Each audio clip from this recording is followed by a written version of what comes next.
back to the Silent Beauty Doctor on YouTube, and in today's video, we're going to be talking about retinoids. We're going to break it down in a very easy to digest manner, aka, Retinoid 101. We're going to be talking about what the heck is a retinoid? Do you need one? Why does everybody keep talking about them? Do they work? How much is it gonna cost me? You said retinoid, but I hear retinol all the time. What's the difference? I'm gonna break it down for you, so keep watching.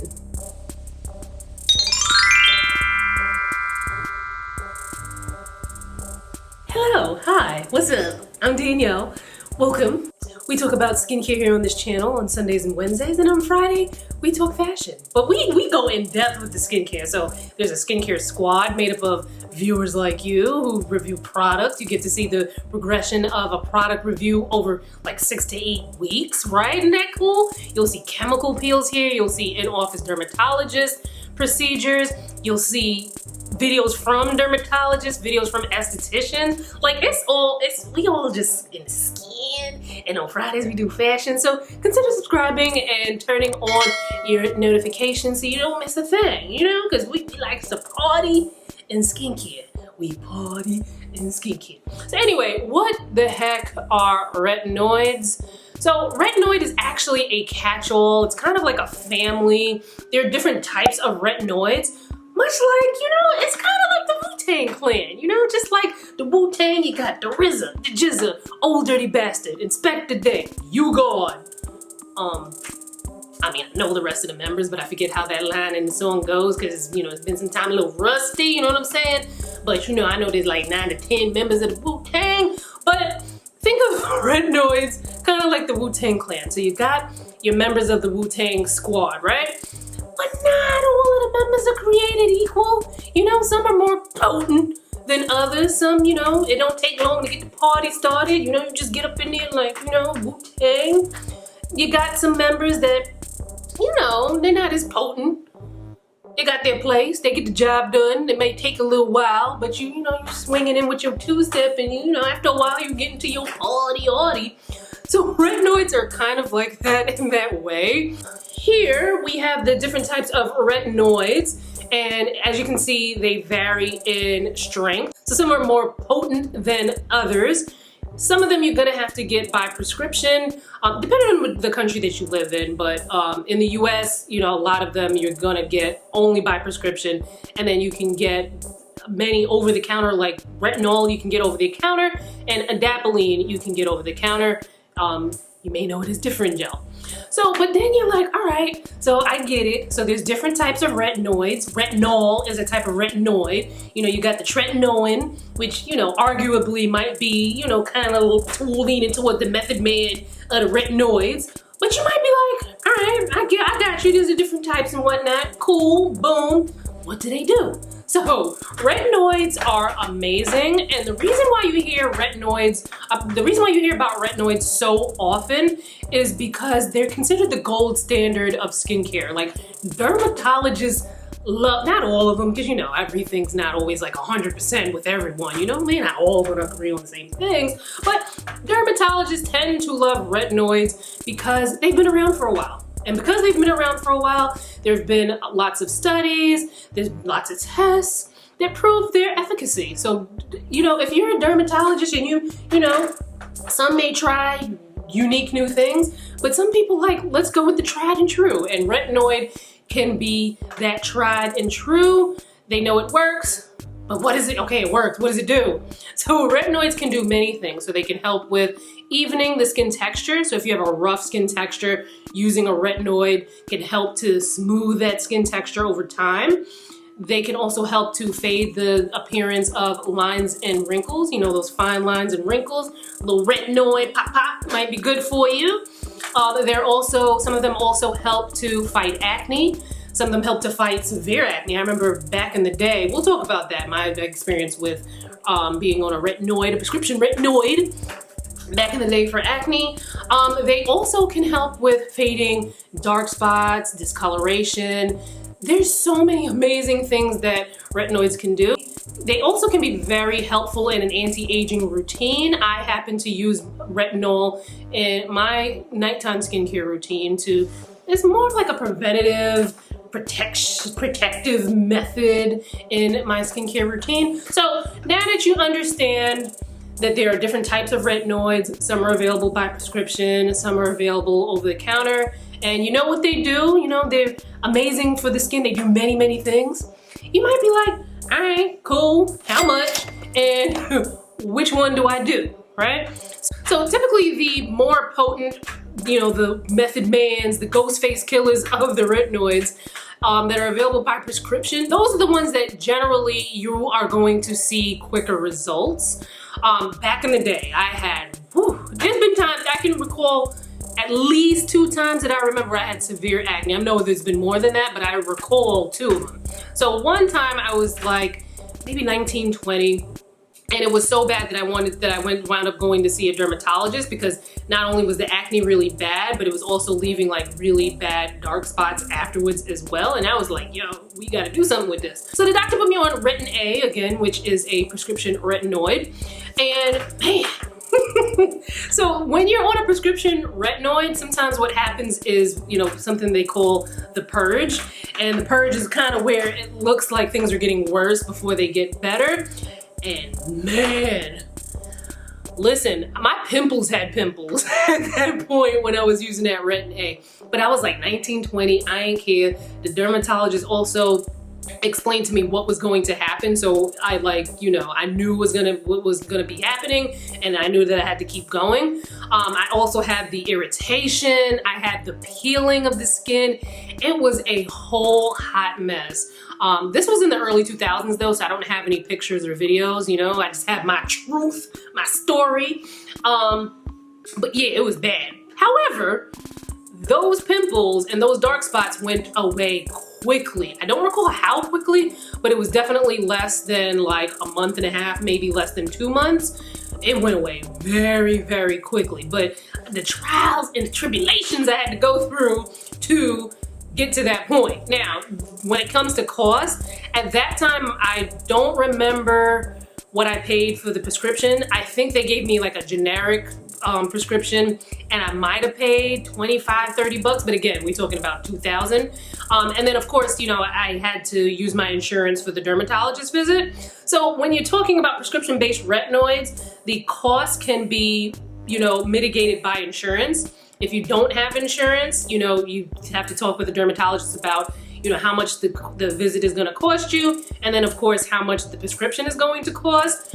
I have a video with Dr. Michelle Henry where we talk about pore treatments, and she talks about the different prices of prescription retinoids and how that can, you know, vary depending on if your insurance covers it or not. So make sure you check out that video. So while it's faster, you do have the barrier of the prescription retinoids it can be costly depending on your situation with insurance, and man, do you go through it with them, right? So then you might be like, all right, let me do what's with the other ones? What's with the retinol? Now, over-the-counter retinol, you're gonna see that in various price points. So you have some as inexpensive as $9.99, where you have like the Inky List retinol, which I talked about in my Inky List overview, so make sure you check that out. I'll link it above and below. You'll also have like your Retinol 24 from Olay, which, you know, you're gonna get around like the 30, maybe depending on where you buy it from and depending on where you live, that might be like in the $30 to $40 range. But you know, they have the moisturizer, they have the serum, and then they have the eye cream. You also have a retinol cream from Neutrogena that's really great. And then you have over-the-counter retinols that can be as pricey as like $500 from these like shishi fufu places. And then you have those that are in the middle, I guess you can say in the middle, like the Sunday Riley retinol oil. And then you have some other products that you can find at Sephora and Ulta, right? So the thing with over-the-counter retinol is the way that they're made, and not all of them are made the same, because even in retinol, there's some subgenres where you have some that aren't as fast working as others, but they're delivered in a way so that it's slow and less irritating, you know? When something's slower and less irritating, you have to be a little bit more patient about seeing results, and that's typically it's typically your experience with an over-the-counter retinol. welcome to my bathroom, and don't look over here because, you know, I'm a work in progress. You know, my skincare belongs in the skincare cabinet, but it's spilling over. But that's not the point. The point is here, not here, so don't look over there. So I wanted to really quickly give you a few tips about when to use your retinoid and things that you need to know about your skincare routine. So typically, you're gonna wanna use them at night. There are some that you can use during the day, and if they say specifically that you can use it during the day, that's cool, but a lot of them you're gonna want to use it at night. When you're using it for the first time, especially the prescription-based retinoids, which I'm gonna do a video on, so make sure you're subscribed to this channel and you turn your notifications on so you don't miss that. But especially with the prescription-based retinoids, which can be extremely irritating to the skin, you wanna make sure that the rest of your skincare routine is as basic as possible. You're gonna wanna take out your acids, you're gonna wanna take out your masks, you wanna take out especially any physical exfoliation that's like out, at least for the first maybe like 2 to 3 weeks, sometimes even a month or more for some people, because your skin gets so irritated, your skin's barrier becomes compromised, and you want to kind of wait till that builds up before you start adding these things onto your skin. Once you're starting to, you know, your skin's starting to do a little bit better, you can kind of slowly add these things back into your routine. You know, so it's not forever that you can't use certain products while you're on a retinoid. But there are also still products that you don't want to use during the same session. So like for instance, benzoyl peroxide and vitamin C. So what I do is I use my vitamin C serum during the day, and then I use my retinol serum at night. You might want to alternate, so maybe on the days when you're going to use certain active ingredients, you don't use your retinoid and vice versa. So maybe Tuesdays, Thursdays you do the retinoid, and the other days you do, you know, your other actives. That's a good thing. A couple of things that you can do within your routine when you're using a retinoid or a retinol for the first time and you're experiencing irritation, anything that's hydrating or moisturizing you can definitely use. And of course during the day you want to use a sunscreen. You may want to switch to a mineral one because sometimes if your barrier is compromised, the chemical sunscreen might not feel that nice. And luckily for you, I have a bunch of videos where I've tried mineral sunscreens before, so I will link that above and below. Over-the-counter retinol, in a nutshell, it's more like a slow and steady wins the race. And it can take some time. It can take like 6 months sometimes for you to see a difference when you're using an over-the-counter retinol. So you might be like, okay, do I want slow and steady wins the race? Or do I want instant-ish gratification with a prescription retinoid? That's something you and your dermatologist and, you know, your spiritual advisor are going to need to figure out together. And by the way, when you're going to see these skincare professionals, these estheticians and dermatologists, please make sure that they have extensive receipts. Mad receipts. Like receipts that they can work on dark skin. Because what happens is some of these dermatologists kind of are like, oh, I don't see color. And if they say that to you, girl, run. Because there are different treatments, different lasers, different you know, actives, different concentrations of actives that should not be used on deeper skin tones. And you don't want to go in there and have somebody jack up your skin and now you got 2 issues, right? So make sure you properly vet your skincare professional, right? But if you wanted my 2 cents based on my experiences with using both prescription retinoids as well as over-the-counter retinol, I would have to say it depends on how severe the skin issue is. So for instance, back when I had that severe acne that I was telling you about earlier, where I went through the purge and it was like hell and my skin was burning and peeling and I just had skin falling on the streets of New York. Well, not, but it felt like it. And the second time I had recurring acne, I actually treated it on my own at home, and I have a blog post, which I have linked below in the description box that you can check that out, how I dealt with that and the darks and fading the dark spots at home. And then recently, I went to the dermatologist, you know, Dr. Michelle Henry, and I was there for something unrelated, but I was like, while I'm here, let me bring up my pores. Now, you guys might not see it, and, you know, it's not a huge issue, like, at all for me, but I was just like, you know, it's there, what can we do about it, you know? So she gave me a sample of a prescription retinoid. It was Retinoid Micro. Because you know, sometimes when you go to the dermatologist, they're given samples from the manufacturer, and then you know they can give some to their patients to try, you know, when it makes sense, right? So she was like, you know, try this, let me know, yada yada. So I started out slow, which I always recommend if you've never. Sometimes I've had retinol in my routine for a while, but I knew that a prescription retinoid might be a little, you know, like on the skin.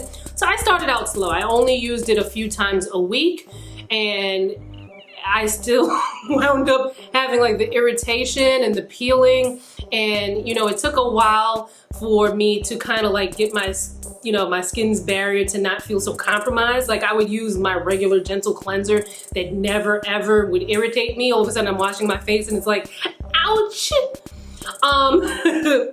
So there was that. Then I was like, all right, I'm gonna put moisturizer on first and then let that sit, and then put the retinoid on to kind of mitigate some of that irritation.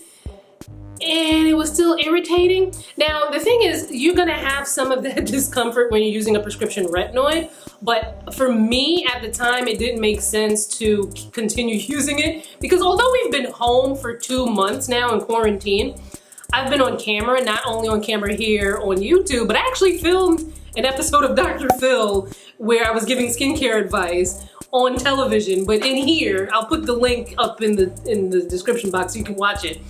And it's like, I can't be on national television with my skin peeling, talking about skincare advice. So for me, it made no sense for me to, not that it made no sense. I didn't want to risk it because, you know, at any given moment, someone can be like, hey, can you get on camera? And, you know, I'd rather not have like my skin falling off my face if that's the case. And plus for me, the pores, they're visible, yes, and with age, they've gotten more visible here in my cheek area. Like I said, you guys aren't gonna see it, but you know, it's there.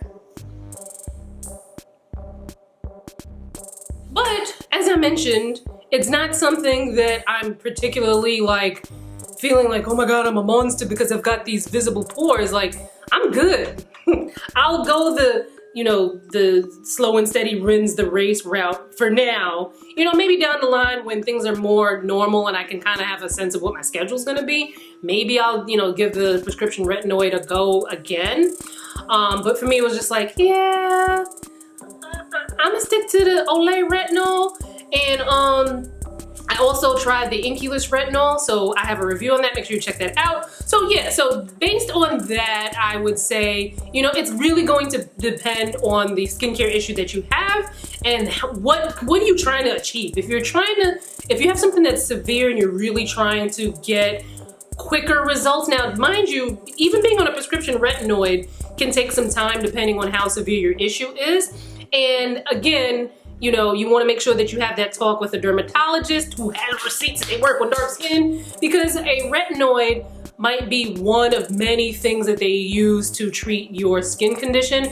There might be certain lasers that are for darker skin that are used by dermatologists who have proven receipts that they know how to use it. Chemical peels might be something that the dermatologist might also think would be part of that regimen. So, you know, if you have a severe issue that, you know, you've had it for a while, you've tried your best to kind of figure things out, it's probably best for you to see your dermatologist and figure out your, you know, your course of action. Now, should you use a retinoid? Again, that's going to depend on you. This is a conversation I think you would want to have with your dermatologist and your spiritual advisor. I'm just kidding about the spiritual advisor. But it's really going to depend. Not everyone is going to love retinoid, because even those where you're using some of these very mild forms of retinol that you can find over the counter, even those can be irritating to some people. And in those cases, there may be other products that you can use that can give you that same effect without actually using a retinol. So, you know, retinol doesn't always have to be the be-all end-all for everyone.